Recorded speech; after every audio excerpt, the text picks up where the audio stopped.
सौतेला बेटा। रिश्ते खून से नहीं बल्कि सच्चे जज्बातों से मजबूत बनते हैं। यही बताती है केशव की ये कहानी। केशव अपने माता पिता राजेश्वर और ममता का इकलौता बेटा था। दोनों उसे बहुत प्यार करते थे। केशव सिर्फ 3 साल का था जब उसकी मां ममता की एक हादसे में मौत हो गई। उसके बाद से ही केशव भी बहुत बीमार रहने लगा।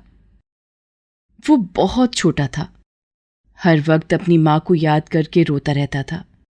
उसकी हालत दिन ब दिन बिगड़ती जा रही थी। ये देखकर उसकी दादी बिमला ने एक दिन राजेश्वर से कहा, बेटा, अपना केशव ममता के बिना नहीं रह पा रहा है।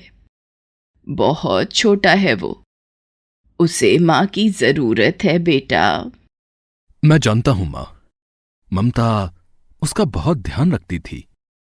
वो पूरा दिन उसके साथ ही तो रहता था। अब अचानक ममता का ऐसे चले जाना बहुत तकलीफ देता है मां, मुझे भी और मेरे बच्चे को भी। बेटा, ममता ने हर रिश्ते को बहुत अच्छे से निभाया, लेकिन अब वो नहीं है। तुझे दूसरी शादी करनी होगी केशव के लिए। मां, ये क्या कह रही हो आप? ऐसा नहीं हो सकता मां। ममता की जगह कोई और नहीं ले सकता। नहीं मां, नहीं, मुझसे नहीं होगा ये। बेटा, एक बार अपने बच्चे की तरफ देख, कितना कमजोर हो गया है। न ठीक से खाता है न सोता है, हर वक्त बस अपनी मां से मिलने की जिद करके रोता रहता है। ममता को तो हम खो चुके हैं। भगवान न करे अगर। नहीं मां, कुछ नहीं होगा मेरे केशव को। मैं कुछ नहीं होने दूंगा उसे। राजेश्वर दूसरी शादी नहीं करना चाहता था, लेकिन केशव की खुशी के लिए वो तैयार हो जाता है। विमला राजेश्वर के लिए कावेरी को पसंद करती है। कावेरी एक सुंदर, सुशील और समझदार लड़की थी। कावेरी एक गरीब घर से थी। राजेश्वर का अपना कारोबार था और वो इंसान भी अच्छा था। यही देखकर कावेरी के माता पिता ने उसकी शादी राजेश्वर से कर दी। वो केशव को अपने बच्चे की तरह प्यार करने लगी। केशव भी उसके साथ बहुत खुश रहने लगा। राजेश्वर ने भी दिल से कावेरी को अपनी पत्नी के रूप में स्वीकार कर लिया था। सब कुछ पहले जैसा हो रहा था। एक दिन राजेश्वर की मां विमला ने कावेरी को अपने पास बुलाया और उससे कहा, कावेरी, भगवान की कृपा रही मेरे परिवार पर, जो तू मेरे घर बहू बनकर आ गई बेटी। तूने मेरे घर को फिर से संवार दिया।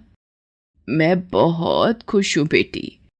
भगवान तुझे हमेशा सुखी रहे। बस अब एक ही इच्छा है मेरी, वो अगर पूरी हो जाए तो खुशी खुशी तर जाऊंगी बेटी। जी माँ जी, बताइए ना, क्या बात है? बेटी, अब मैं बूढ़ी हो गई हूं, ना जाने कब भगवान का बुलावा आ जाए। मैं सोच रही थी, अगर तेरे और राजेश्वर के बच्चे को भी गोद में खिला लूं तो कितना अच्छा हो। बच्चे के आने से पति पत्नी का रिश्ता मजबूत हो जाता है और मेरा केशव भी अकेले बोर हो जाता है, उसे भी साथ मिल जाएगा। बिमला की बात सुनकर कावेरी मुस्कुरा देती है और अपनी सास के पैर छूकर अपने कमरे में चली जाती है। करीब 1.5 साल बाद कावेरी एक बच्चे को जन्म देती है। केशव अब स्कूल जाने लगा था। वो अपने छोटे भाई से बहुत प्यार करता था, लेकिन कावेरी में धीरे धीरे बदलाव आने लगे थे। अब उसका ध्यान केशव से ज्यादा अपने बच्चे पर रहने लगा था। हालांकि केशव ने यह फर्क कभी महसूस नहीं किया। उसके लिए तो कावेरी उसकी मां थी और रवि उसका छोटा भाई। एक दिन जब केशव रवि को गोद में खिला रहा था तो अचानक रवि बहुत जोर से रोने लगा। कावेरी भागती हुई वहां पहुंची और उसने तुरंत रवि को अपनी गोद में ले लिया और गुस्से से बोली, क्या केशव, क्यों रो रहा है मुन्ना? मां, पता नहीं क्या हुआ इसे, अचानक ही रोने लगा। रहने दो, जाओ जाकर खाना खा लो। आगे से मुन्ना के साथ मेरे सामने ही खेलना। ठीक है मां, कितने दिन हो गए आपके हाथ से खाना नहीं खाया, आज आप खिला दो ना। केशव, अब तुम बड़े हो गए हो, देख नहीं रहे मुन्ना कितना रो रहा है? लगता है भूख लगी है इसे। मैंने खाना लगा दिया है, जाओ जाकर खुद खा लो। केशव उदास होकर वहां से चला जाता है। लेकिन थोड़ी ही देर में वो सब भूल जाता है। ऐसे ही वक्त बीतता गया और वक्त के साथ कावेरी का बर्ताव केशव के लिए बदलता रहा। राजेश्वर की मां बिमला भी अब इस दुनिया में नहीं थी। घर की बागडोर अब कावेरी के हाथों में ही थी। वो पूरा दिन अपने बेटे रवि का ख्याल रखती और केशव को लगभग भूलती जा रही थी। केशव को कई बार ये बात खटकती थी, लेकिन वो कुछ कहता नहीं था। वो एक बार फिर अपनी मां से दूर होता जा रहा था, लेकिन अब वो बड़ा हो गया था, इसलिए रोता नहीं था, लेकिन वो बहुत उदास रहने लगा था और पहले से कमजोर भी हो गया था। ये देखकर राजेश्वर ने एक दिन कावेरी से कहा, कावेरी, ये केशव को क्या हो गया है? गुमसुम सा रहता है और कमजोर भी लग रहा है पहले से। क्या कहना चाहते हैं आप? यही ना कि मैं उसका ख्याल नहीं रखती, साफ साफ कहिए ना। ये क्या हो गया है तुम्हें? मैंने ऐसा कब कहा? मैं तो बस। हाँ, सब समझती हूं मैं। सौतेली मां हूं ना, तो हमेशा खुद को साबित करना ही पड़ेगा मुझे। इतना कहकर कावेरी गुस्से में वहां से चली जाती है। राजेश्वर उसे रोकने की कोशिश करता है, लेकिन वो नहीं रुकती। उसे कावेरी का ये बर्ताव ठीक नहीं लगता। वक्त बीता और कावेरी अब हर बात में केशव और रवि के बीच फर्क करने लगी। उसके पास रवि के लिए हर वक्त समय होता था, जबकि केशव से वो घर के काम करवाने लगी थी। वो केशव से अब भी प्यार से ही बात करती थी, लेकिन उसके दिल में केशव के लिए अब पहले जैसा प्यार नहीं था। उधर हद से ज्यादा लाड प्यार ने रवि की आदतें खराब कर दी थी। उसका मन पढ़ाई में बिल्कुल नहीं लगता था, जबकि केशव पढ़ाई में बहुत अच्छा था और घर में कावेरी का हाथ भी बटाता था। एक दिन राजेश्वर को कुछ हिसाब किताब लगाते देख कावेरी ने उससे पूछा, क्या हुआ जी, किस उधेड़ बुन में लगे हो आप? कावेरी, ये कुछ पैसे हैं जो मैं अलग रखने की सोच रहा हूं। अपना केशव पढ़ने में अच्छा है, जल्दी ही उसका एडमिशन अच्छे कॉलेज में करवाना होगा, तो पैसे तो चाहिए होंगे ना? हाँ, आपका पैसा है, आप जो चाहे करिए। क्या बात है कावेरी, तुम ऐसे क्यों बोल रही हो? देखिए, मुझे गलत मत समझिएगा, लेकिन मुझे लगता है केशव एक जिम्मेदार लड़का है। उसे पढ़ाई के चक्कर में फंसाने से अच्छा है कि उसे अपने साथ कारोबार के तौर तरीके सिखाइए। आगे जाकर उसे ही तो सब संभालना है। बात तो तुम्हारी ठीक है कावेरी, लेकिन अरे, आपसे ज्यादा मैं जानती हूँ केशव को। बहुत सीधा साधा है वो। आपके साथ रहकर काम सीखेगा तो आपको भी कुछ आराम मिलेगा। राजेश्वर कावेरी की बात मान लेता है और केशव को अपने साथ अपने कारोबार में लगा लेता है। केशव कॉलेज जाना चाहता था, लेकिन उसने बड़ों की इच्छा के खिलाफ जाना ठीक नहीं समझा।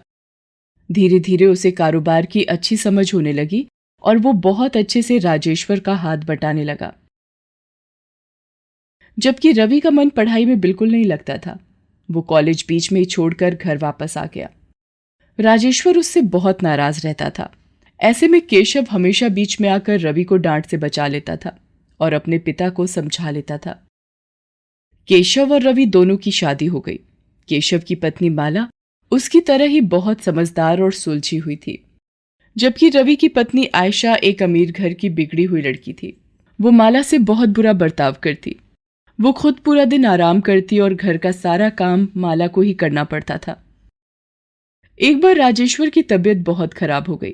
राजेश्वर समझ गया था कि अब उसके पास ज्यादा वक्त नहीं है। उसने कावेरी को अपने पास बुलाया और उससे कहा, कावेरी, लगता है मेरे जाने का वक्त आ गया है। बस मेरी एक बात याद रखना, केशव तुमसे बहुत प्यार करता है, रवि से भी ज्यादा। ये राजेश्वर के आखिरी शब्द थे।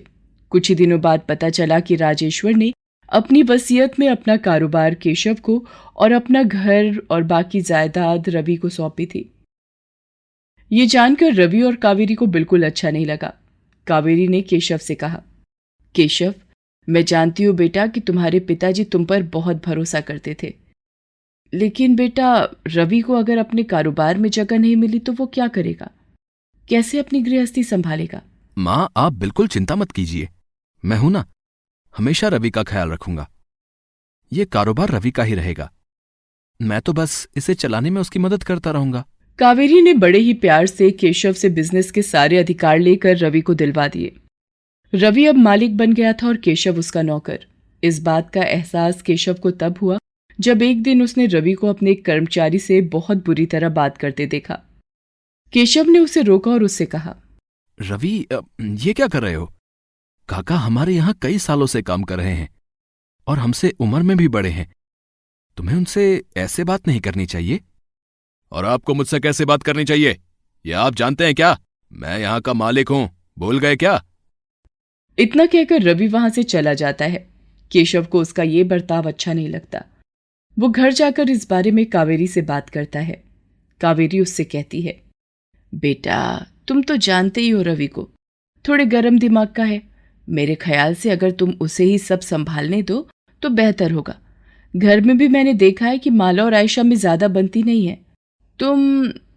तुम हमारे रामपुर वाले घर में रहने क्यों नहीं चले जाते? वहां अपनी पुरानी फैक्ट्री का काम भी देखते रहना। कावेरी की बात सुनकर केशव को झटका लगता है।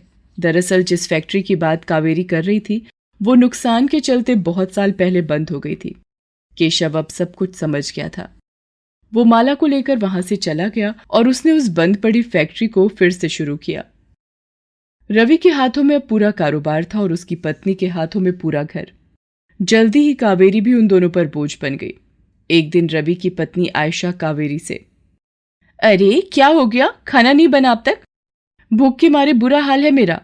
बना दिया है बेटी, तुम ऐसा करो खाना लगा लाओ, रवि भी आता होगा, सब साथ में बैठकर खाना खाएंगे। क्या मैं लगा के लाऊं? नौकर समझा है क्या मुझे? रहने दीजिए, मैं अपने लिए खाना बाहर से ऑर्डर कर लूंगी।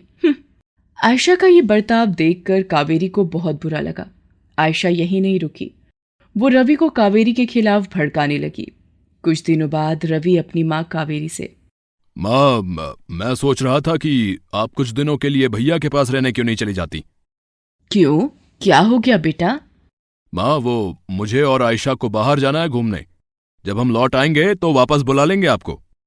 रवि कावेरी को लेकर केशव के घर जाता है। केशव और माला उन्हें देखकर बहुत खुश होते हैं। वो दोनों कावेरी का बहुत ख्याल रखते हैं। कावेरी को अपनी गलतियों का एहसास हो रहा था। उसे केशव के घर पर रहते हुए कई महीने बीत गए, लेकिन रवि ने उसे वापस नहीं बुलाया।